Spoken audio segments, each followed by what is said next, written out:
నమస్తే, welcome to ATV. ఇప్పుడు మన స్టూడియోలో కాంగ్రెస్ పార్టీ సీనియర్ నాయకులు వెల్చెల రాజేంద్రరావు గారు ఉన్నారు. ఆయన కరీంనగర్ పార్లమెంట్ నియోజకవర్గం నుంచి మొన్న 2023 తర్వాత కాంగ్రెస్ పార్టీ నుంచి పోటీ చేశారు. బట్ దాదాపుగా 3,60,000 ఓట్లు సాధించారు. అదేవిధంగా 1981లో ఆయన రాజకీయ అరంగేట్రం చేసి కాంగ్రెస్ పార్టీలో యూత్ కాంగ్రెస్ లీడర్గా, అదేవిధంగా అందులో చాలా రకాలైనటువంటి పదవులు అనుభవించి తర్వాత కరీంనగర్ మార్కెట్ కమిటీ చైర్మన్గా కూడా ఆయన సేవలు అందించినటువంటి నేపథ్యం మనం చూసాం. తర్వాత నీడ్ క్యాప్ డైరెక్టర్గా కూడా పనిచేశారు. ఇక 2004లో 2000 నుంచి 2004 వరకు కూడా టీఆర్ఎస్ పార్టీలో జాయిన్ అయ్యి అక్కడ కూడా ఆ పార్టీకి సంబంధించి అనేక సేవలు అందించారు. టీఆర్ఎస్ పార్టీ స్టేట్ జనరల్ సెక్రటరీగా కూడా వర్క్ చేసినటువంటి నేపథ్యం ఆయనకు ఉంది. సో మరి కాంగ్రెస్ పార్టీలోకి రావడానికి, అదేవిధంగా బీఆర్ఎస్ పార్టీని వ్యతిరేకించడానికి గల కారణాలు, ఇప్పుడున్నటువంటి జూబ్లీహిల్స్ ఉప ఎన్నిక గెలుపు కోసం మరి కాంగ్రెస్ పార్టీ చేస్తున్నటువంటి ప్రయత్నాలు, ఆయన అందులో కీలక పాత్ర పోషించే విధానం ఏ విధంగా ఉంది, మరి రానున్న రోజుల్లో మరి కాంగ్రెస్ పార్టీ పరిస్థితి ఏ విధంగా ఉండబోతుంది, మరి ఇక్కడ బీఆర్ఎస్ పార్టీ తెలంగాణలో మళ్ళీ అవకాశాలు ఉన్నాయా, ప్రజలు వాళ్ళని హక్కులు చేర్చుకునే అవకాశాలు ఉన్నాయా, లేదంటే కాంగ్రెస్ పార్టీని హక్కులు చేర్చుకునే అవకాశాలు ఉన్నాయా, అనేక రకాల అంశాలు మరి రాజేంద్ర గారితో మనం చర్చిద్దాం.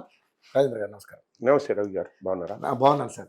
సార్ మా స్టూడియోకి ఫస్ట్ టైం వచ్చారు. చాలా సీనియర్ నాయకులు మీరు. 81 అంటే దాదాపు అంటే తెలుగుదేశం పార్టీ పుట్టకముందు నుంచి కూడా మీరు రాజకీయ అంటే కాంగ్రెస్ పార్టీలో ఉన్నారు. సరే, నిజంగా ఇప్పుడు అంటే ప్రస్తుతానికి మనం జరుగుతున్నటువంటి ఈ రాజకీయ పరిణామాలను చూస్తుంటే ఒక సీనియర్ నాయకుడిగా ఏమనిపిస్తుంది? అంటే నేను కాంగ్రెస్ పార్టీలో చాలా ఏళ్ళు పనిచేసి ఉన్నాను. మా తండ్రి గారు వెల్చాల జగపతిరావు గారు సీనియర్ లెజిస్లేటర్గా 2 టర్ములు ఎమ్మెల్యేగా, 1 టర్మ్ ఎమ్మెల్సీగా, తెలంగాణ వాదిగా, తెలంగాణ విషయంలో 100 పుస్తకాలు రాసి 100 ఉపన్యాసాలు ఇచ్చిన రకంగా మేము కాంగ్రెస్ పార్టీతో మొదటి నుండి ముడిపడి ఉన్న వాళ్ళము. మా తాతగారు కూడా 1950లో డీసీసీ ప్రెసిడెంట్గా పనిచేసినారు. కరీంనగర్ డీసీసీ ప్రెసిడెంట్గా వెల్చాల కేశవరావు గారు. సో కాంగ్రెస్ పార్టీతో మాకు చాలా అనుబంధం ఉండేది. నేను కొంత ఉద్యమానికి అట్రాక్ట్ అయిన మా తండ్రి గారు కూడా తెలంగాణ వాదము, తెలంగాణ ఏర్పాటు విషయంలో పోరాడిన ఆయన. ఆ విషయంలో కేసీఆర్ గారు తీసుకున్న స్టాండ్కు నేను ఏదైతుందో ఉద్యమానికి తోడ్పడాలి అని చెప్పేసి ఆయనతోని నేను నడవడం జరిగింది. 2000 సంవత్సరంలో ఆ పార్టీలో జాయిన్ అయ్యి ఉద్యమానికి తోదికంగా సాయం చేసి, జైల్లోకి పోయినప్పుడైనా ఉద్యమానికి కావాల్సిన వనరులు కానీ, ఆర్థిక సహాయం కానీ అన్ని రకాలుగా తోడుండి సాయం చేసినాను. అప్పుడు నన్ను 6 జనరల్ సెక్రటరీల్లో నన్ను ఒక జనరల్ సెక్రటరీగా, స్టేట్ జనరల్ సెక్రటరీగా అపాయింట్ చేసినారు కేసీఆర్ గారు. తర్వాత అక్కడ జరిగిన పరిణామాలు, అక్కడ జరిగే అబద్ధాలు అన్నీ ఏదైతుందో చూసి విసిగేసి తర్వాత ఏదైతుందో నేను ఆ పార్టీని వదిలిపెట్టి, మొన్న కాంగ్రెస్ వాళ్ళు ఏదైతుందో నాకు పార్లమెంట్ టికెట్ ఇచ్చి కొట్లాడమన్నారు. కొట్లాడాను. కరీంనగర్ ప్రజలు 3,60,000 ఓట్లు వేసి ఆదరించారు నన్ను. తప్పకుండా రేవంత్ రెడ్డి గారు బ్రహ్మాండమైన స్కీమ్స్తో, బ్రహ్మాండమైన ఆలోచనలతో ముందుకు సాగుతున్నారు. కొదమ సింహం లాగా. ఆయన పుట్టినరోజు ఈరోజు. ఆయనకు పుట్టినరోజు శుభాకాంక్షలు ప్రజలందరూ, తెలంగాణ ప్రజలతో పాటు నేను తెలియజేస్తున్నాను. ఆయన యూత్కు అట్రాక్ట్ చేసే ఆలోచనలు చాలా మహాద్భుతంగా ఉన్నాయి. భారతదేశంలోనే మోస్ట్ ఇన్స్పిరేషనల్ చీఫ్ మినిస్టర్గా పేరొందుతున్నారు. కాంగ్రెస్ పార్టీ ఈ టర్మే కాక ఇంకా వచ్చే 2-3 టర్ములు కూడా రేవంత్ రెడ్డి గారు కాంగ్రెస్ పార్టీ ఇక్కడ నిలుస్తుంది, గెలుస్తుంది. పక్కా 100%. ఇప్పుడున్న కొంత ఏదో వ్యతిరేకత వస్తుంది అని అంటున్నారు. అది ఎంతవరకు నిజమని మీరు నమ్ముతున్నారు? ఎందుకంటే 6 గ్యారెంటీల విషయంలో కానీ, అదేవిధంగా ప్రజా పరిపాలన విషయంలో కానీ ప్రజల నుంచి వ్యతిరేకత వస్తుందంటూ ఇటు బీఆర్ఎస్ పార్టీ, ఇటు బీజేపీ పార్టీ కూడా వ్యతిరేకిస్తూ ఉంది. అంటే విమర్శలు. మనకు ప్రాతిపదిక ఒకటే, ఏంటంటే ఒక్క ఎలక్షన్ వచ్చింది, జనరల్ ఎలక్షన్ అసెంబ్లీ తర్వాత క్యాంటోన్మెంట్ ఎలక్షన్ వచ్చింది. క్యాంటోన్మెంట్ ఎలక్షన్ కూడా ఈ సింపతి ఫ్యాక్టర్తోని ముడిపడి ఉన్న ఎలక్షనే. హైదరాబాద్ ప్రాంతంలో ఉన్న ఎలక్షనే. హైదరాబాద్ ప్రాంతంలో మా పార్టీకి ఒక్క సీట్ కూడా రాలేదు అసెంబ్లీ ఎలక్షన్లో. అయినా ప్రభుత్వం మాదే వచ్చింది. తెలంగాణ అంతా మమ్మల్ని ఆదరించినారు. మరి ఆ ఎలక్షన్ కంటోన్మెంట్లో సింపతితో ముడిపడి ఉన్న ఎలక్షన్. హైదరాబాద్ ప్రాంతంలో మాకు ఒక్క సీటు రాకుండా ఉన్న ప్రాంతం. ఆ కంటోన్మెంట్ ఏరియాలో రిప్రజెంట్ చేసిన ఎమ్మెల్యే, చనిపోయిన ఎమ్మెల్యే ఏదైతే ఉందో బీఆర్ఎస్, ఆయన సిట్టింగ్ సీటు వాళ్ళ, ఆయన కాంగ్రెస్ పార్టీ ఆ ఎలక్షన్లో బంపర్ మెజారిటీతో గెలిచినారు. సో అదే ప్రాతిపదిక, ఇప్పటి వరకు ఒకటే ఎలక్షన్ జరిగింది. ఆ ప్రాతిపదికను చూస్తే కాంగ్రెస్ పార్టీని ప్రజలు ఆదరించినారు. ఇది రెండో ఎలక్షన్ జూబ్లీ హిల్స్ ఇప్పుడు వస్తా ఉంది. సో ఇది రెండో ఎలక్షన్లో కూడా ఖచ్చితంగా ఏదైతే ఉందో మేము పెద్ద మెజారిటీతో గెలుస్తాము. ఇది వ్యతిరేకత అని మాట్లాడడము, అన్ని అబద్ధాలు చెప్పడము, ఇది వెన్నతో పెట్టిన విద్య టిఆర్ఎస్ పార్టీ లీడర్లకు. ఎందుకంటే నేను నా ప్రస్థానం అక్కడ ఉండింది కాబట్టి, నేను వాళ్ళని చూసినాను, నరాన వాళ్ళు నాకు తెలుసు కాబట్టి, వాళ్ళ అబద్ధాలు అనేది ఏదైతే ఉందో ఎట్లా ఆడతారు అనేది కంప్లీట్ గా నాకు తెలుసు కాబట్టి, వాళ్ళు దీంట్లో అబద్ధాలలో ఏదైతే ఉందో ప్రపంచంలో అత్యధికంగా అబద్ధాలు ఆడిన కేసీఆర్, కేటీఆర్, హరీష్ రావు, వీళ్ళు గిన్నెస్ బుక్ రికార్డు సాధించినారు. వాళ్ళకి కంగ్రాచులేషన్స్. ఆ గిన్నెస్ బుక్ రికార్డు సాధించినారు అబద్ధాలల్లో. కాబట్టి మీకు ఒక చిన్న ఎగ్జాంపుల్ చెప్తాను. చెప్పండి. ఒక ఆయన ఫేమస్ యూరోపియన్ లెజెండ్ ఉంది ఫోక్లోర్ లా, ఫాస్ట్ అని ఒక ఆయన, డాక్టర్ ఫాస్టస్ అని కూడా అంటారు. ఈ ఫాస్ట్ అనేట ఆయన దుర్మార్గంగా ఆలోచించేట ఆయన, అవినీతి పరంగా ఉందామని నిర్ణయించుకున్న ఆయన, ప్రపంచంలోనే అద్భుతాలు చక్కగా మాట్లాడే నేర్పరితనం ఉన్న ఆయన. ఈయనకు ఒక కోరిక ఏం కలిగిందంటే, నేను ఇంకా ఎక్కువ సాధించాలి, ఇంకా ఎక్కువ సాధించాలంటే తపస్సు చేయాలి. దేవునికి అందరూ ఏం చేస్తారు, దేవునికి చేస్తారు ఏదన్నా వరం కావాలంటే. మరి ఈ ఫాస్ట్ అనేట ఆయన ఏదైతుందో అబద్ధాలల్లా చాలా పేరు ప్రఖ్యాతలు గాంచాలి, ప్రపంచంలోనే అతి అద్భుతంగా అబద్ధాలు చెప్పడం నేర్చుకోవాలి, అందరికన్నా ఎక్కువ అబద్ధాలు చెప్పాలి, అందరికన్నా దుర్మార్గంగా ఉండాలి, అందరికన్నా అవినీతి మంతునై ఉండాలి అని అంటే, మరి దేవునికి పూజ చేస్తే మాత్రం దేవుడు ఇటువంటి వరాలు ఇయ్యాడు కదా. సో డెవిల్ కు పూజ చేస్తాడు. డెవిల్ కు పూజ చేసి ఘోరమైన తపస్సు చేస్తాడు. చేస్తే డెవిల్ ప్రత్యక్షమవుతుంది. ప్రత్యక్షమయ్యి ఏం కావాలి నీకంటే, ప్రపంచంలో అందరికన్నా ఎక్కువ అబద్ధాలు నేనే చెప్పాలి, అతి అద్భుతంగా చెప్పాలి, నమ్మినట్టు చెప్పాలి, అతికినట్టు చెప్పాలి. తర్వాత ప్రపంచంలో అత్యంత దుర్మార్గంగా నేనే ఉండాలి, ప్రపంచంలో అత్యంత అవినీతి పరమైన మనిషిని నేనే అయి ఉండాలి అని అడిగిండు. అరే నువ్వు చాలా పెద్ద కోరికలు అడుగుతున్నావు, దీనికి అది డెవిల్.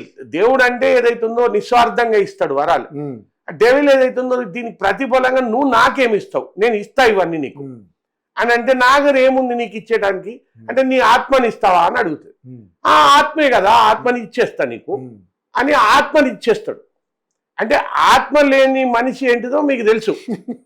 ఆత్మనే కుదువబెట్టి ఆత్మనే ఇచ్చినోడు ఇక దేనికన్నా పనికొస్తాడు అసలు, వాడు మనిషేనా అసలు. సో ఆత్మని ఇచ్చినాక అప్పుడు డెవిల్ ఏదైతుందో, నువ్వు ప్రపంచంలోనే అందరికన్నా ఎక్కువ అబద్ధాలు ఆడతావు, అతి అద్భుతంగా అతికినట్టుగా అబద్ధాలు ఆడతావు, ప్రపంచంలోనే అందరికన్నా ఎక్కువ అవినీతి పరువునివి నువ్వే అవుతావు, ప్రపంచంలోనే అత్యంత దుర్మార్గపరంగా ఆలోచన శక్తి నీకే ఉంటది అని చెప్పి వరం ఇస్తాడు. మళ్ళీ దానికి సబ్సిడియరీ వరం ఒకటి కోరుతాడు. ఏమన్నాడంటే, నాకు చిన్న సబ్సిడియరీ వరం కావాలని. ఏంటిది అని అంటే, నా జీవిత కాలం వరకే ఇది ఉంటే ఎట్లా, తర్వాత నా జీవితకాలం అయినాక కూడా ఎన్ని పుట్టుకలు, ఎప్పుడూ ఒక్కసారి ఏ కాలంలోనైనా నా అటువంటి పుట్టుక ఒకరికి వస్తే వానికి వరం ఆపాదించాలి నువ్వు ఖచ్చితంగా. అంటే ఈ కాలంలో అది కేటీఆర్, అట్లా ఫాస్ట్ రూపం కేటీఆర్. సో ఫాస్ట్ ఆ సబ్సిడియరీ వరం కోరిండు కదా, కేటీఆర్ రూపకంలో మనకి ఈ రోజు దొరికిండు. ఆ కాలంలో ఫాస్ట్, ఈ కాలంలో కేటీఆర్. ప్రపంచంలో అందరికన్నా ఎక్కువ అబద్ధాలు ఆడేది ఆయనే, అతి అద్భుతంగా అబద్ధాలు ఆడేది ఆయనే, అతికినట్టు చెప్పేది, అత్యంత దుర్మార్గంగా ఆలోచించేది ఆయనే, అత్యంత అవినీతి పరుడు ఆయనే. మరి ఈ కేటీఆర్ కాదు సార్, కేటీఆర్ లో ఇన్ని అవలక్షణాలు చెప్తున్నారు కదా, ఎక్కడ ఇన్ని అవలక్షణాలు మీరు కనిపెట్టారు చెప్పండి. అది ఇప్పుడు కేసీఆర్ గారి దగ్గర నేను ఉన్నానండి, వట్టిగా మీకు మచ్చుకు చెప్తా, చెప్పండి. దళితుణ్ణి ముఖ్యమంత్రి చేస్తాను, చేయకపోతే తల నరుక్కుంటాను. 1000 సార్లు నరుక్కున్నాడు రావణాసురునికి, పాపం 10 తలకాయలు, ఈయనకు 1000 తలకాయలు. ఇప్పటికి ఏదైతుందో ఓ తలకాయతో మాట్లాడుతూనే ఉన్నాడు. అంతకన్నా పచ్చి అబద్ధం ఏదన్నా ఉంటుందా? దళితులకు 3 ఎకరాలు ఇస్తాను ఎగబెట్టిండు కదా, అంతకన్నా పచ్చి అబద్ధం ఉంటుందా? ఇంటికో ఉద్యోగం అన్నారు, ఇంటికో ఉద్యోగం అన్నాడు, ఎగబెట్టిండు కదా. దాని తర్వాత ఏదైతుందో దళిత బంధు మొత్తం మంది దళితులకు ఇస్తా అన్నాడు, ఎగబెట్టిండు కదా. డబుల్ బెడ్రూమ్ ఎంత చక్కగా చెప్పిండు, అల్లుడు వస్తే ఎక్కడ ఉంటాడు, గొర్రెను ఎక్కడ కట్టేయాలి, బర్రెను ఎక్కడ కట్టేయాలి. మరి ఒక్కరికన్నా డబుల్ బెడ్రూమ్ అందిందానండి ఈ రోజు వరకు? ఆ దళిత ఆ డబుల్ బెడ్రూమ్ అందితే ఇందిరమ్మ గృహాలు అనేది ఉండనే ఉండకపోతే అంటే ఒక్కరికి కూడా అందలేదా ఆ 10 ఏళ్లలో వాళ్ళకి ఇచ్చిన? ఒక 1000 మందికి అందినాయి అనుకోండి, ఆయన చెప్పింది నేను ఏదైతుందో 5 లక్షల మందికి 10 లక్షల మందికి ఇస్తా అని 1000 మందికి ఇస్తే అది ఇయ్యనట్టే లెక్కనండి. దానికన్నా పచ్చి అబద్ధం ఏముంటది చెప్పండి? 5 లక్షలు 1000 మందికి దానికన్నా పచ్చి అబద్ధం ఏముంటది? ఇటువంటిది నిత్యకృత్యం అండి అబద్ధాలు, నిత్యకృత్యం. సో అట్లానే కేటీఆర్ నిత్యకృత్యం. పొద్దున్న లేస్తే ఈ రోజు ఏమో అబద్ధం ఆడాలి, ఈ రోజు ఎట్లా ఆడాలి అబద్ధం, ఎట్లా నమ్మియాలి, ఇవన్నీ అంతే కదా. ప్లాన్ చేసుకుని వస్తారంటారు బయటికి, ప్లాన్ చేసుకుని బయటకు వస్తారు కంపల్సరీ. వాళ్ళ థింకింగ్ అది, రాత్రి థింకింగ్ మొత్తం దాని మీదే. ఆ థింక్ చేసి పొద్దున ఏదైతుందో ఈ అబద్ధం ఆడాలి, ఇట్లా చూతియా కొట్టాలి ప్రజలను. ఈ ప్లాన్ తోనే వాళ్ళు వస్తారు బయటికి. ఇప్పుడు ఆడబిడ్డ అంటాడండి జూబ్లీ ఎలక్షన్ లో, ఆడబిడ్డను ఆదరించండి. ఆడబిడ్డ అనే హక్కు ఉందానండి అసలు? కవిత ఎవరండి? కవిత ఓన్ సిస్టర్ కదండి, ఓన్ సిస్టర్ ఎక్కడుంది? సరే, రాజకీయ ఇప్పుడు ప్రచారంలో రకరకాల విమర్శలు చేస్తారు సార్, అది మనం దాన్ని కూడా మనం అంటే నెగిటివ్ గా తీసుకోవచ్చు అంటారా సార్? నిజంగా ఆయన అన్నది అక్కడ ఆడబిడ్డ, ఇక్కడ రౌడీ బిడ్డ ఏదో అన్నాడు, ఆ మాటనే కదా మీరు విమర్శిస్తున్నారు. నేనేమంటున్నానంటే ఇప్పుడు రౌడీ బిడ్డ అన్నాడండి, మరి చిన్న శ్రీశైలం యాదవ్ గారి ప్రస్థానం చూద్దాం మనం ఒక్కసారి. చెప్పండి. నేను స్టేట్ జనరల్ సెక్రటరీగా ఉన్నప్పుడు జిహెచ్ఎంసీ ఎలక్షన్ వచ్చింది. జిహెచ్ఎంసీ ఎలక్షన్ లో నన్ను ఇన్ఛార్జ్ పెట్టినారు. పెట్టినప్పుడు ఏదైతుందో కేసీఆర్ గారు నాతో చెప్పినారు, చిన్న Srisailam Yadav robin hood, modern day robin hood, ఆయన నువ్వు నా దగ్గరికి తీసుకురా, ఆయనకు మనం పార్టీ టికెట్ ఇద్దాం కార్పొరేటర్ కు జూబ్లీ హిల్స్ అని అన్నాడు. నేను చిన్న శ్రీశైలం యాదవ్ దగ్గర పోయినా, కేసీఆర్ గారు రమ్మంటున్నారు, కొంచెం ఉద్యమం తోడివ్వు, నువ్వు ఉద్యమం సాయం చేయి రా అని చెప్తే, పాపం నాకు ఫ్రెండ్ వచ్చిండు, వచ్చినాడు. వస్తే అవుతుందో నువ్వు నిలబడాలి అని చెప్పిండు. మళ్ళీ నేను చిన్న శ్రీశైలం యాదవ్ కు రెహమత్ నగర్ లో నీ భార్య కస్తూరి యాదవ్ కి ఇద్దాము, జూబ్లీ హిల్స్ లో నీకు ఇద్దాము అని, మాకు జిహెచ్ఎంసీలో కూడా టిఆర్ఎస్ ఫుట్ ప్రింట్ లేదు, కొంచెం ఫుట్ ప్రింట్ అవసరము అని చెప్పి ఆయనకి ఇచ్చి, మళ్ళీ కేసీఆర్ గారు ఏమన్నారు, ఈయన రాబిన్ హుడ్ లాంటి మనిషి 1000 మందికి సాయం చేసినోడు, బీద బడుగు వర్గాలకు 90% ఆయన ఆదాయం మొత్తం 90% వాళ్ళ మీద ఖర్చు చేస్తాడు, విద్యాపరంగా వైద్యపరంగా సాయం చేస్తాడు. మరి ఈయననే మేయర్ డిక్లేర్ చేద్దామన్నాడు. మేయర్ డిక్లేర్ చేసిండు. మీరు న్యూస్ పేపర్స్ 2002 చూసి తీసుకోండి. రోడ్ షోలకు వచ్చిండు, రోడ్ షోలల్లో మైక్ పట్టుకొని 10 రోడ్ షోలలో చెప్పిండు, అభినవ రాబిన్ హుడ్ మా క్యాండిడేట్, ఇటువంటి క్యాండిడేట్ చిన్న శ్రీశైలం యాదవ్ మీద నేనున్నా, కేసీఆర్ ఉన్న, చిన్న శ్రీశైలం యాదవ్ ఉన్నాడు వ్యాన్ లా, మరి ప్రతి బస్తీలో చెప్పిండు. చెప్పి ఈయన అభినవ రాబిన్ హుడ్, ఇటువంటి మంచి మనిషి ఒక్కడ దొరకడు, ఇంతమందికి లక్షల మందికి సాయం చేసినోడు, మా క్యాండిడేట్ ఇటువంటి వాడు, మేయర్ క్యాండిడేట్ కి ఇటువంటి మంచి మనిషిని డిక్లేర్ చేసినాము, మీరు అందరూ ఆదరించాలని. మరి అటువంటి ఆయనను కేటీఆర్ ఇవాళ రౌడీ బిడ్డ, ఆకు రౌడీ, మీ దొమ్మిలు చేస్తాడు, తర్వాత ఏదైతుందో హఫ్తా వసూళ్లు చేస్తాడు అని చెప్పి స్పీచ్లు అనొచ్చానండి. అంటే మరి కేసీఆర్ ఈయనకు చెప్పినారా చెప్పలేదా, లేకపోతే ఆ ఫాస్ట్ ద్వారా సంక్రమించిన పవరా అబద్ధం? తెలిసి కూడా ఏదైతుందో అబద్ధం ఫాస్ట్ ద్వారా సంక్రమించింది కాబట్టి ఒక అబద్ధం దొర్లిస్తా, మళ్ళా చుట్టూ కొడతా పబ్లిక్ ను, ఈ ఇట్టే నడిపిస్తా అని చేస్తున్నాడా? మరి ఆయనే అప్పుడు రాబిన్ హుడ్ అవుతాడు, ఆయనే ఇప్పుడు రౌడీ అవుతాడు. అప్పుడు దేవుడు అయినాడు, ఇప్పుడు దేవుడు ఇప్పుడు దయ్యం ఎట్టు అవుతాడండి?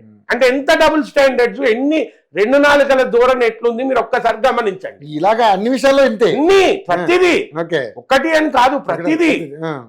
ఇప్పుడు గోపీనాథ్ గారి తల్లి అండి, 92 సంవత్సరాలు, 92 సంవత్సరాలు ఆమెను ఈ సునీతమ్మ వాళ్ళు కలువను కూడా కలవనీయలే, గోపీనాథ్ను కలువను కూడా కలవనీయలేదండి.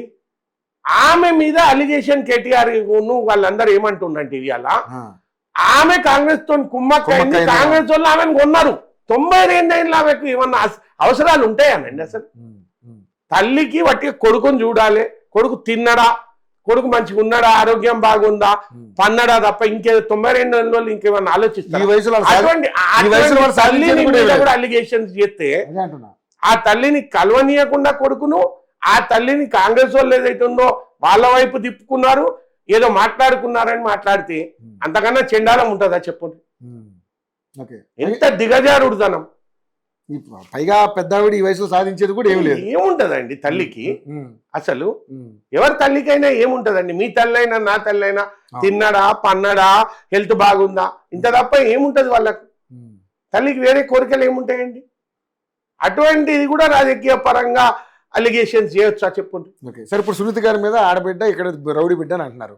మరి ఆడబిడ్డ మీద ఈ రోజు అంత ప్రేమ ఒలకపోస్తున్నారు ఏంటి? మరి దీని మీద ఏం మాట్లాడతారు? అవునండి, ఆడబిడ్డ మీద ప్రేమ ఒలకబోయాలి. మీ సిస్టర్ మీద మీరు ప్రేమ ఒలకబోస్తారు, ఒలకబోయడం న్యాయం కూడా. మరి కేటీఆర్ కవితను ఎందుకు రోడ్డు మీద వేసిండండి? కవిత రోజు ఏదైతుందో ఏడుస్తా ఉంది, ఆమెకి ఏదైతుందో కథనాలు వస్తా ఉన్నాయి, ఆస్తి ఇలా ఏదైతుందో నష్టం చేసినారు, రాజకీయ పరంగా నష్టం చేసినారు, గౌరవ పరంగా నష్టం చేసినారు. మరి ఆమె ఆడబిడ్డనే కదా. ఇంట్లో ఉన్న ఆడబిడ్డను తీసి గొడకేసి కొట్టినావు నువ్వు, బయట ఉన్న ఆడబిడ్డని హక్కున తెచ్చుకొని ఆడబిడ్డను ఆదరించండి అని అంటున్నావు. అది నీకు అడిగే హక్కు ఉందా అసలు? మాట్లాడే పద్ధతే నాది? చింత బరిగెలు పెట్టి కొడతారు ప్రజలు.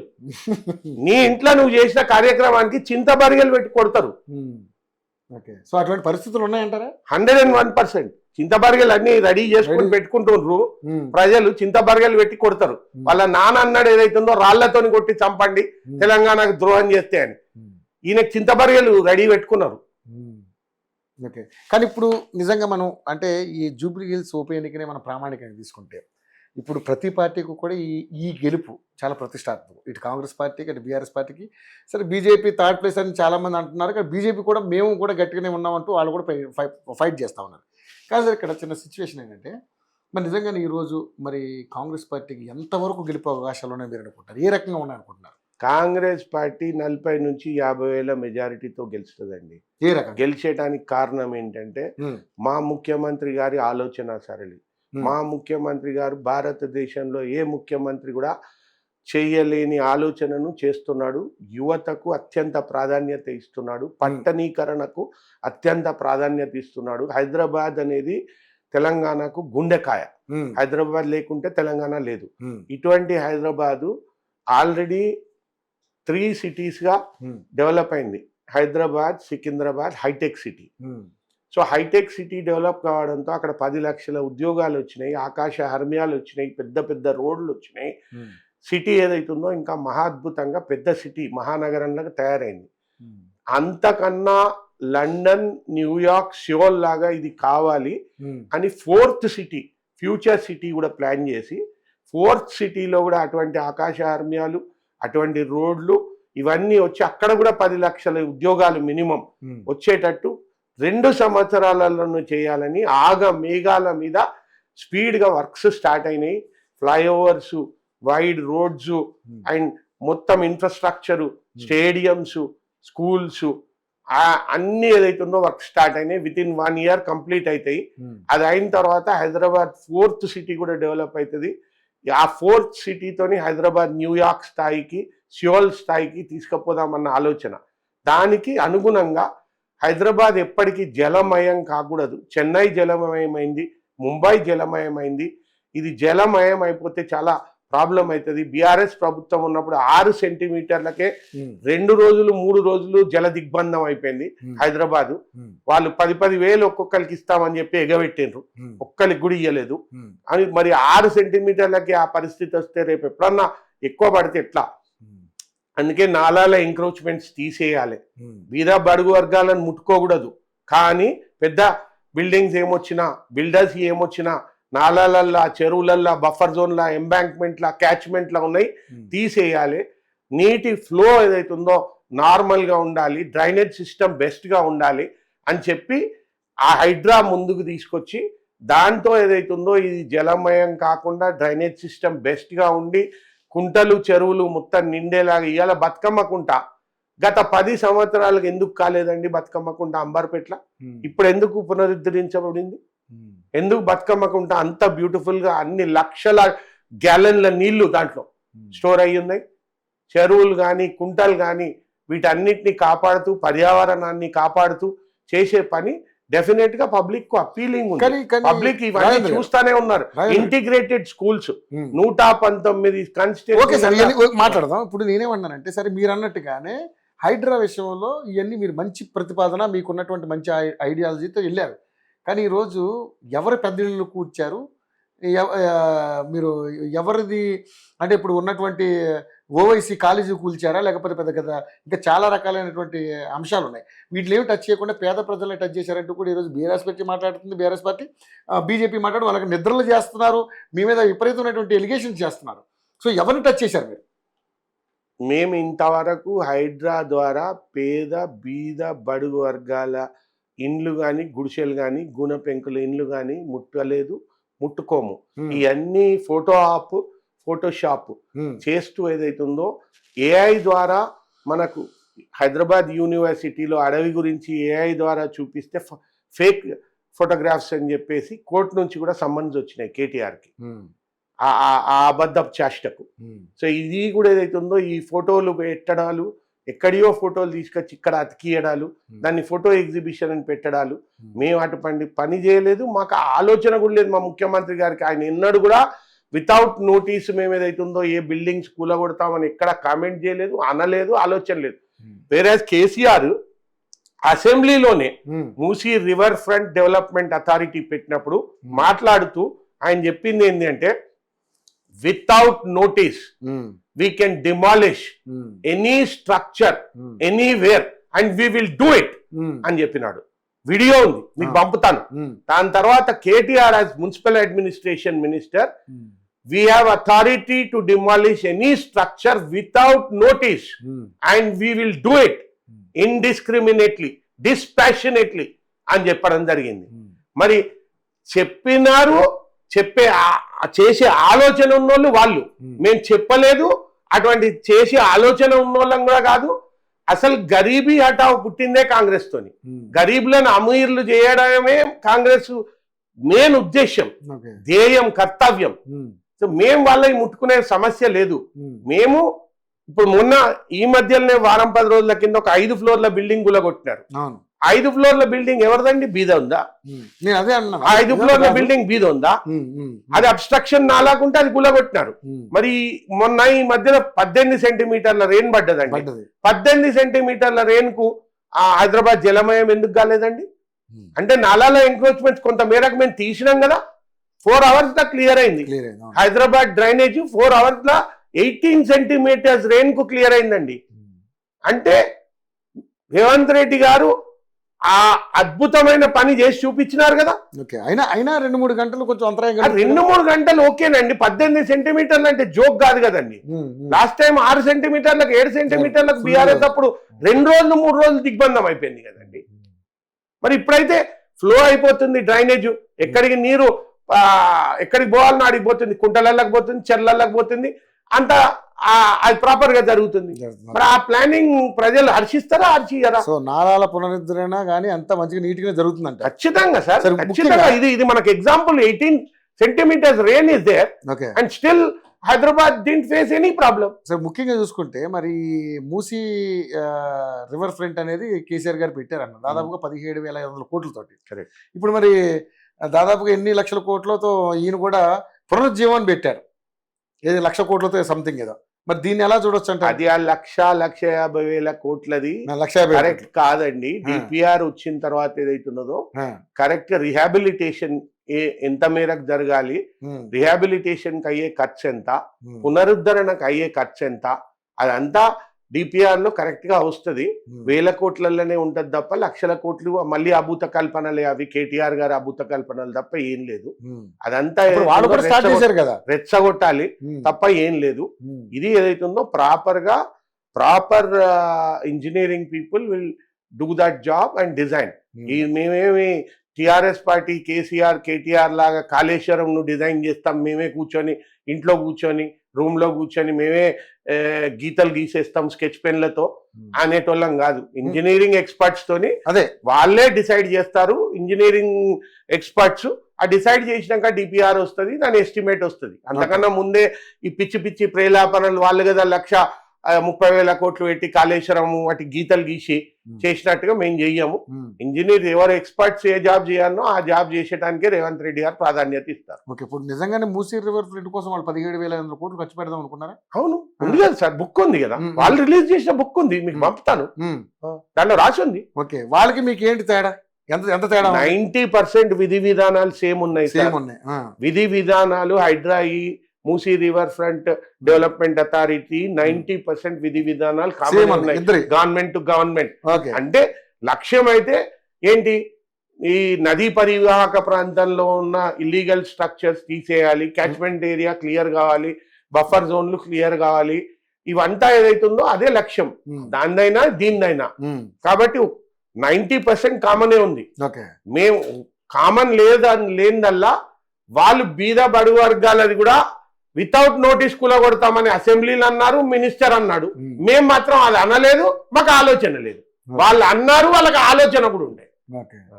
సో మరి డిఫరెన్స్. ఓకే సరే, ఇప్పుడు నిజంగానే సరే, మరి 6 గ్యారెంటీల విషయంలో కావచ్చు, మీరు ఇప్పుడు అంటే ఎలాగా మిమ్మల్ని అడుగుతారు ప్రజలు అసలు ఏంటంటే మీ గెలుపు దాదాపుగా మీరు 40 నుంచి 50,000 వరకు మెజార్టీ రావచ్చు అంటున్నారు ఎవరు, నవీన్ యాదవ్ గారికి. సో ఆ దిశగా మీరు కూడా గట్టిగా ప్రయత్నం చేస్తున్నారు. సో ఎలా ఉన్నాయి అంటే సమీకరణాలు ఎలా ఉన్నాయి, రెస్పాన్స్ ఎలా ఉంది ప్రజల నుంచి? మాకు మా తల మీద 8 లక్షల కోట్ల అప్పు పెట్టిపోయినాడండి కేసీఆర్. 8 లక్షల కోట్ల అప్పు ఉండగా కూడా మేము మా గ్యారెంటీల 6 గ్యారెంటీలలో ఎక్కువ మటుకి గ్యారెంటీలను ఇంప్లిమెంట్ చేసి సిన్సియర్గా ఎగ్జిక్యూట్ చేసి ఇంప్లిమెంట్ చేసే పనిలో ఉన్నాము. కొంత ఫైనాన్స్ వెసులుబాటు అయినా కొద్ది ఏదైతుందో కొత్త గ్యారెంటీలు కూడా టేకప్ చేసి చేస్తా ఉన్నాం. ఇప్పుడు మీరు చూసినారు, మొన్నటిసారి రైతు భరోసా పడ్డప్పుడు 9,000 కోట్లు 9 రోజులలో వేసినాం. ఇంతకుముందు ఎన్నడూ బీఆర్ఎస్ లో కూడా అంత షార్ట్ టైంలో వేయలేదు. రైతు రుణమాఫీ ఏదైతుందో మేము మా శక్తి మేరకు 21,000 కోట్లు ఏదైతుందో మేము మాఫీ చేసినాము, 2 లక్షల వరకు. దాని తర్వాత ఏదైతుందో ఫ్రీ బస్ అయితే కంటిన్యూ అయితేనే ఉంది. తర్వాత ఏదైతుందో 5 లక్షలు, మొన్నిటికన్నా ఎక్కువ 5 లక్షల గృహం, ఇందిరమ్మ గృహం ఏదైతుందో అక్కడ డబుల్ బెడ్రూమ్ అని చెప్పి ఎగబెట్టి తొండి చేసి అది చేస్తే ప్రజలు చాలా బాధలో ఉంటే ఈ 5 లక్షల ఇందిరమ్మ గృహాలు కాన్స్టిట్యున్సీకి 4,000 చొప్పున 119 కాన్స్టిట్యున్సీలు అంటే 4.5 లక్షల ఇండ్లు. 4.5 లక్షల ఇండ్లు, ఒక్కొక్క ఇంటికి 5 లక్షల కాస్ట్ అంటే దరిదాపుల 25,000 కోట్లు. 25,000 కోట్లకు ఫైనాన్షియల్ టైఅప్ చేసుకున్నాము. ఈ రోజు ఆల్మోస్ట్ 50% గృహాలు వర్క్ స్టార్ట్ అయినాయి, ఒక 20% గృహాలు 50% అయిపోయినాయి, ఒక 20% గృహాలు 25% అయిపోయినాయి. రోజుకు 1000 ఇండ్లు ముగ్గులు పోసుకుంటుండ్రు.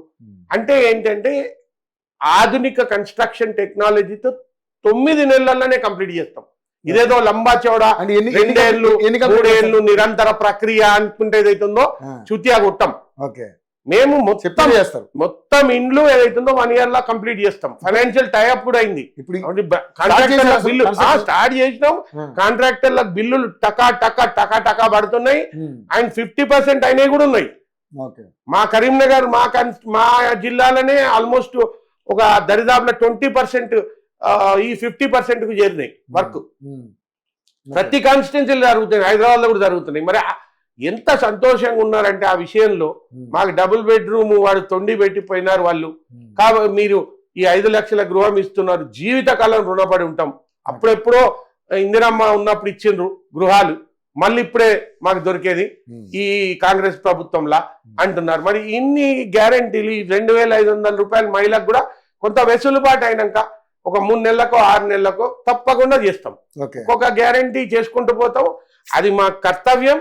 మేము ప్రజలకు చెప్పింది ఎట్టి పరిస్థితుల్లో కాంగ్రెస్ ప్రభుత్వం చేస్తుంది. మరి విద్యార్థులకి సార్? విద్యార్థులకు విద్యకు ఏదైతుందో మొత్తం విద్యను కుంటుపడగొట్టి విద్య మీద అస్సలు పట్టించుకొని కేసీఆర్ టీఆర్ఎస్ ప్రభుత్వం రేవంత్ రెడ్డి గారు ఎడ్యుకేషన్ డిపార్ట్మెంట్ ఆయన దగ్గర పెట్టుకొని పోర్ట్ఫోలియో ఎవరికి ఇవ్వకుండా డైరెక్ట్ గా మానిటర్ చేస్తూ 119 నియోజకవర్గాలల్లో 119 ఇంటిగ్రేటెడ్ స్కూల్స్, ఒక్కొక్క ఇంటిగ్రేటెడ్ స్కూల్ కు 100 కోట్లు అండ్ అక్కడ ఏటీసీ సెంటర్లు, ప్రతి ఐటీఐని ఏటీసీ సెంటర్లు చేసి వాటికి ఏఐతో లింకప్ చేయడం, 4th సిటీ ఫ్యూచర్ సిటీలో ఏదైతుందో అత్యద్భుతమైన ట్రైనింగ్ సెంటర్స్, అత్యద్భుతమైన ఈ నైపుణ్యం నేర్చుకునే ఇన్స్టిట్యూట్స్ ప్లాన్ చేస్తే అసలు విద్యకు భారతదేశంలో ఇంతవరకు ఏ ముఖ్యమంత్రి కూడా ఇంత ప్రాధాన్యత ఇవ్వలేదు. అంత ప్రాధాన్యత ఇస్తున్నాడు. అండ్ జాబ్స్ విషయంలో కూడా వచ్చిన ఫస్ట్ సంవత్సరంలో 55,000 జాబ్స్ ఇచ్చినాం. వాళ్ళు 10 ఏళ్లలో ఇయ్యని జాబ్స్ 20,000 జాబ్స్ ఇస్తే మేము ఒక్క సంవత్సరంలో 55,000 ఇచ్చాం. 2 లక్షలు అన్నారు కదా సార్? అవును, 55,000 మొదటి సంవత్సరం ఇచ్చినాము. దాని తర్వాత సంవత్సరం మించకుండానే నేను 2 లక్షలు లేదు, సంవత్సరం మించకుండా కాదు, కొన్ని గ్రూప్ 1లు గ్రూప్ 2లు కోర్టు కేసులు ఇవి అన్ని దాటుతూ అవి కూడా అన్ని కండక్ట్ చేసి అవి ముందుకు పోయి వాటిని కూడా సగబెడుతూ ముందుకు సాగడం జరుగుతూ ఉంది. 55,000 ఇచ్చినాం, జాబ్ క్యాలెండర్ అనౌన్స్ చేసినాం. ఈ సంవత్సరం కూడా మళ్ళీ 20,000 దాకా అయినాయి ఆల్రెడీ. సో కాబట్టి జాబ్స్ విషయంలో, యూత్ విషయంలో, ఎడ్యుకేషన్ విషయంలో, స్పోర్ట్స్, ఒలింపిక్ మెడల్ ఇదే ఒలింపిక్స్ వచ్చే ఒలింపిక్స్ లో సాధిస్తాం తెలంగాణ నుంచి అని చెప్పినారు. ప్రతి జిల్లాకు ఒక స్టేడియం, ఆధునాతన స్టేడియం ఇస్తామని చెప్పినారు. అది ఆల్రెడీ ప్లానింగ్ చేస్తున్నారు, ఇమీడియట్ గా ఇంప్లిమెంట్ అవుతుంది. అండ్ ఫ్యూచర్ సిటీలో వరల్డ్ క్లాస్ స్టేడియం పెట్టి ఏదైతుందో బెస్ట్ స్పోర్ట్స్ మెన్ తయారు చేస్తామని చెప్తున్నారు. నైపుణ్యం విషయంలో కూడా ఏదైతుందో, ఏఐ విషయంలో కూడా ఏదైతుందో ఏటీసీ సెంటర్లు, నైపుణ్యం నేర్చుకునే ట్రైనింగ్ సెంటర్లు, ఇవన్నీ ఏదైతుందో ఇతోధికంగా ప్రతి కాన్స్టిట్యున్సీ కోటి, ప్రతి జిల్లాకు 2-3 ఇంతగానం చేస్తా ఉన్నారు. అన్నిటికన్నా ఎక్కువ యూత్కి ఎట్లా ప్రాధాన్యత ఇస్తున్నారు చూడండి రేవంత్ రెడ్డి గారు. మొన్న ఒక స్టేట్మెంట్ ఇచ్చినారు, 21 సంవత్సరం వచ్చిన వాళ్ళు కూడా ఎమ్మెల్యేకు ఎంపీకి కాంటెస్ట్ చేసే ఛాన్స్ ఇవ్వాలి. 25 పెట్టినారు ఇప్పుడు కట్ ఆఫ్ ఏజ్, దాన్ని 21కి దించడం మంచిది. భారతదేశంలో 60% జనాభా 30కి లోబడ్డ ఉన్నోళ్ళే. అంటే 30కి లోబడ్డ ఉన్నోళ్ళు 60% జనాభా ఉన్నారు కాబట్టి 21 సంవత్సరానికే మనకు మెచ్యూరిటీ వస్తుంది. అందరికీ 21 సంవత్సరాల వాళ్ళకి అవకాశం ఇవ్వాలి. మనం లోకల్ బాడీస్లో ఇస్తానే ఉన్నాం ఆల్రెడీ. వాళ్ళు వండర్ఫుల్ గా పర్ఫామ్ చేస్తున్నారు, మేయర్లు అవుతున్నారు ప్రతి చోట భారతదేశంలో. మరి అటువంటిప్పుడు ఎమ్మెల్యే ఎంపీగా కూడా ఇవ్వాలి అని అన్నారు. అంటే ఆయన యూత్ మీద ఉన్న ఆలోచన ఎట్లుంది చూడండి. దాని తర్వాత ఏదైతున్నదో ఒక్క రాజ్యసభ వచ్చింది, అనిల్ కుమార్ యాదవ్ యంగ్స్టర్, తల బండిన వాళ్ళు ఉండంగా కూడా వాళ్ళకి ఎవరికి ఇవ్వకుండా అనిల్ కుమార్ యాదవ్ బలహీన వర్గాలైన యంగ్స్టర్, చక్కగా మాట్లాడతాడు, ఎడ్యుకేటెడ్, నాలెడ్జ్ ఉంది, ఆయనకి ఇచ్చినాడు. జూబ్లీ హిల్స్ వచ్చింది, జూబ్లీ హిల్స్ లో మళ్ళీ యంగ్స్టర్, బాగా ఎడ్యుకేటెడ్, ఆర్కిటెక్చర్ చదివినాడు, బలహీన వర్గాలు. తర్వాత నవ్ యువ నిర్మాణ్ అనే సంస్థను స్టార్ట్ చేసి 1000 మందికి ఏదైతుందో సేవా కార్యక్రమాలు చేస్తున్నాడు. సో ఆయన సెలెక్షన్ చూస్తేనే మనకు అర్థమవుతుంది, యువతను ప్రోత్సహిస్తున్నాడు, యువతనే సెలెక్ట్ చేసుకుంటున్నాడు, యువతనే ఎలెక్ట్ చేసుకోమని ప్రజలకు అప్పీల్ చేస్తున్నాడు. యువతకు అవకాశం ఇయ్యాలి పార్లమెంట్లో, అసెంబ్లీలో 21 ఏళ్ళ వయసు వాళ్ళకు కూడా అని చెప్తా ఉన్నాడు. మరి ఇంత ప్రోత్సహించే యువతను ప్రోత్సహించే ముఖ్యమంత్రి, ఆయన స్టైలు, ఆయన డ్రెస్సింగ్, ఆయన walking, dashing, dynamic, young and dynamic dashing ముఖ్యమంత్రి. చూస్తేనే ఇన్స్పిరేషన్ యూత్ కు. సరే, మరి ఇప్పుడు గెలుపు అవకాశాలు అయితే బెండుగా ఉన్నాయంటారు మీకు? తప్పకుండా 40,000తో గెలుస్తాం, పక్కా. అండ్ అన్నిటికన్నా ఎక్కువ మా అభ్యర్థి పక్కా లోకల్, డబుల్ పక్కా లోకల్.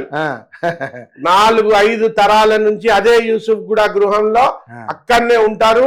వాళ్ళ తాతలు, వాళ్ళ ముత్తాతలు కాడికెళ్ళి ఉన్నారు. రాత్రి, అర్ధరాత్రి, అపరాత్రి అనకుండా ఆపదల సంపదల తలుపు కొడితే తండ్రి కొడుకులు పోయి సేవ చేస్తారు. మా ప్రత్యర్థి సునీతమ్మ ఇక్కడ ఉంటుందా తెలియదు, ఆంధ్రాలో ఉంటుందా తెలియదు, అమెరికాలో ఉంటుందా తెలియదు. డబుల్ పక్కా లోకల్, ఎడ్యుకేటెడ్, సేవా కార్యక్రమాలలో నిమగ్నమై ఉన్నాడు. మంచోడు, మంచి మనిషి, మిత్రుత్వం అందరితోని చేస్తాడు. కాబట్టి ఖచ్చితంగా మేము 40,000-50,000తో గెలుస్తాం. లేదు సార్, తప్పకుండా మీరు గెలవాలని మేము కూడా కోరుకుంటున్నాం. ఆ విధంగా ముందుకెళ్ళాలి మీరు కూడా. సరే చూద్దాం. ఎందుకంటే ఇప్పుడు అధికారంలో ఉన్నారు కాబట్టి ఈ సీటు కూడా అధికారంలో ఉన్న వాళ్ళకి వస్తే బాగుంటుందనేది కూడా కొంత డెవలప్‌మెంట్ కోసం కూడా ఆలోచించే ప్రజలు కూడా ఉంటారు. సరే పార్టీల పరంగా ఎన్ని రకాలైన విమర్శలు చేసుకోవచ్చు కానీ బట్ గెలుపు అవకాశాలు ఇవ్వాల్సిన బాధ్యత ప్రజల దగ్గర ఉంది కాబట్టి చూద్దాం ఏం జరుగుద్దో. థ్యాంక్ యూ రాజేంద్రరావు గారు. చాలా చక్కగా అంటే కాంగ్రెస్ పార్టీ గెలుపు కోసం మీరు చేసే కృషి ఫలించాలని నేను కూడా కోరుకుంటున్నాను. చూద్దాం మరి ప్రజలు కదా! అది అంతిమంగా నిర్ణేతలు వాళ్ళే కాబట్టి చూద్దాం ఏం జరగబోతుందనేది. సో చూశారు కదండీ! మరి రాజేంద్ర గారి యొక్క మనోగతం. మరి నిజంగానే జూబ్లీహిల్స్ ఉప ఎన్నికలో కాంగ్రెస్ పార్టీ 40,000-50,000 మెజార్టీ సాధిస్తుందా? అంటే సాధిస్తుందని చాలా ఘంటాపథంగా ఆయన చెప్పడం జరుగుతుంది. మరి అంతిమ నిర్ణేతలు ప్రజలే కాబట్టి సో అక్కడ ఏంటి అనేది వాళ్ళే నిర్ణయిస్తారు. చూద్దాం ఏం జరగబోతుందో. Over to studio.